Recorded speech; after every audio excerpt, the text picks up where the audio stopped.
Hello everybody, welcome back to the channel where today we're going to be discussing the NFL honors that happened last night, the yearly award show that the NFL does to present all the major awards including MVP, Offensive and Defensive Player of the Year, Coach of the Year, Rookies of the Year, and the Hall of Fame class as well.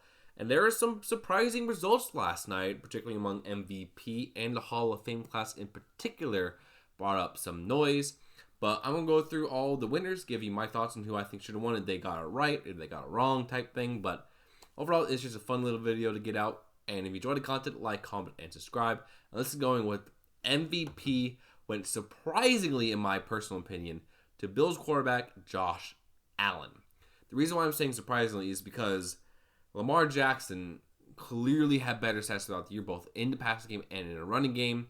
The only difference is, I think, in a voter's mind, is that Josh Allen did more with less type of thing because, the whole Derrick Henry thing with Lamar. And he had a couple more wins in a worse division. But I think that these two are obviously the top two players in the league were Allen and Jackson. But I'm really surprised that Lamar didn't get this. Like, his stats were so much better. I mean, he had 41 touchdowns to 4 interceptions. That is insane. That is prime Aaron Rodgers type numbers in terms of efficiency and not turning the ball over. And he had 900 yards on the ground as well. I think Lamar should have won this award and Josh Allen finished second. But I guess Lamar already has 2 MVPs and they're kind of pity Josh Allen like they kind of did with Joel Embiid when Jokic won back-to-back. But the difference is, Allen didn't campaign for it. But it was also very surprising because Lamar Jackson is also first-team All-Pro, and Josh Allen was second, but Josh Allen is somehow MVP, even though the same set of voters voted that Jackson was a better quarterback. Very confusing there. I really did think Lamar should have won this award, to be fair. And so MVP voting with Josh Allen, squeaking on Lamar Jackson by 21 points, and with Saquon, Joe Burrow, Jared Goff, Pat Mahomes, and Jamar Chase. So I'm surprised Saquon didn't get more consideration here because he really was the engine that made that Philadelphia offense run. But he's a running back in a quarterback-driven league, so yeah, I'm not going to win that. Walter Payton Man of the Year presented by Nationwide. Went to Jaguars defense end Eric Armstead. No matter who won this award is a deserving player. These are guys who put in a lot of effort and work into their communities and community service. And Armstead is an academic project. Young students with spaces, tools, and active support to unlock their potential to achieve their goals. Basically, just really helping kids in school. I think that was a very, very worthy cause. Happy for all 32 nominees, and I hope that these nominees get their charity work out there so that other people can support it. No matter who won this award is a very deserving candidate. So not too much to say for the Walter Payton Man of the Year. He was a 5-time nominee. Wow. That's pretty cool. That's pretty cool. That means that dude is consistently there. Coach of the Year, Kevin O'Connell. Very deserving. I thought heading into this year that the Vikings would be one of the worst teams in football, starting Sam Darnold, the JJ McCarthy went down. Instead, 14 wins, even though they were one and done in the playoffs. 14 wins for this team. I was expecting to maybe win 6 or 7 with Sam Darnold. He turned Sam Darnold into a guy who's going to get a multi-year contract from, granted, a bad football team. And the offense was really, really humming, able to overcome some adversity in the offseason as well with their first, one of their draft picks sadly passing away as well. But Kevin O'Connell, very much a very deserving winner of Coach of the Year. Other considerations with Dan Campbell, which, they're expected to be good, so not really too much to say there. Andy Reid got 4 votes, Tom Payton, and Dan Quinn. I'm surprised Dan Quinn only got 1 vote. Dan Quinn probably would have been my second guy because I did not expect Washington to be that good. For me, it was between O'Connell and Quinn, but apparently Quinn only got 1 vote. Pro Football Hall of Fame class. A very surprising list here. Not because of necessarily the guys who made it, but who was left off in the short class. Eric Allen, a cornerback for the Eagles in the 80s and 90s, got in after a bit. Jared Allen, one of the best pass rushers of the 21st century, got in as well. He is very much deserving. Antonio Gates, probably one top 3 tight ends of all time. Insanely good player, played his entire career for the Chargers.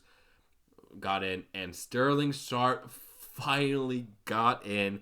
I know people say, "Oh, his numbers were trash." I mean, he was before my time too as a Packers fan, but if that dude did not get that devastating freak neck injury, he would be up there with Jerry Rice as the greatest receiver of all time. That is the pace he was on.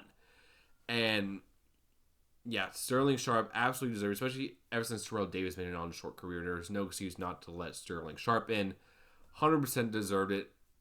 I mean, Shannon has been campaigning for his brother to get in the Hall of Fame for years now, and they're the first pair of brothers to make it into the Hall of Fame.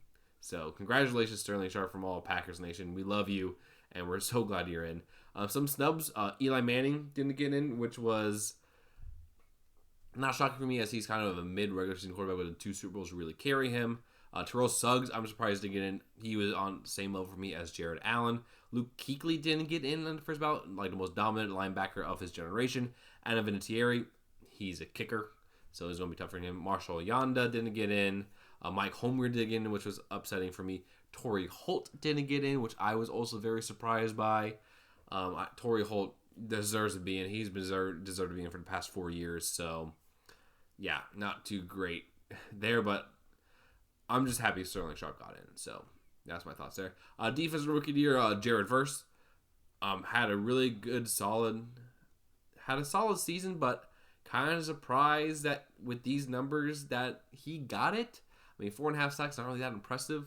I mean, Cooper DeJean, Quinyon Mitchell should have been Defensive Rookie of the Year. Chop Robinson, Braden Fisk, and my boy Edge Cooper. If Edge Cooper got more playing time, he probably would have won it, in my personal opinion. But yeah, I think Quinyon should have got it over Verse, because Verse didn't really have that great of a season, but still, good for him. Good for him. Comeback player of the year, Joe Burrow, I think is very fair. Had an excellent season after coming off of injury last year. Not too much to say about that as well. So J.K. Dobbins got second, but yeah, Joe Burrow was going to run away with this award here. Offensive player of the year, no question about it, Saquon Barkley. Dude had an absolutely insane season. Had 35 first place votes. Lamar Jackson, Derrick Henry, Joe Burrow, and Josh Allen all had a few votes in there as well. But overall, very good performance by Saquon, so deserves it. Defensive player of the year was Pat Surtain. Just the third cornerback in the past 30 years to win the award, after Charles Woodson in 2009 and Stephon Gilmore in 2019. A little bit surprised that he won it, but to be fair, it was a down year for preliminary favorites like Myles Garrett and T.J. Watt. Trey Hendrickson finished second in the award voting for it as well, but Surtain, dominant corner, one of the best corners in the game, so not too surprised there. Defensive player of the year, Patrick Surtain second.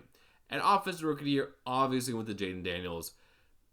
Had a ton of victories there. Almost unanimous, with one guy voting for Brock Bowers, who also had a really great rookie year. But Jaden Daniels was absolutely insane this year with the Commanders, so very much deserving of the award. Overall, I do think they got most of these awards right. MVP, I think, was very wrong, and they could have added a couple more players to the Hall of Fame. But overall, I think they pretty much nailed it on the head here. So that's my thoughts on the NFL awards. Let me know what you guys think down in the comments below, and I'll see you in the next one. Peace.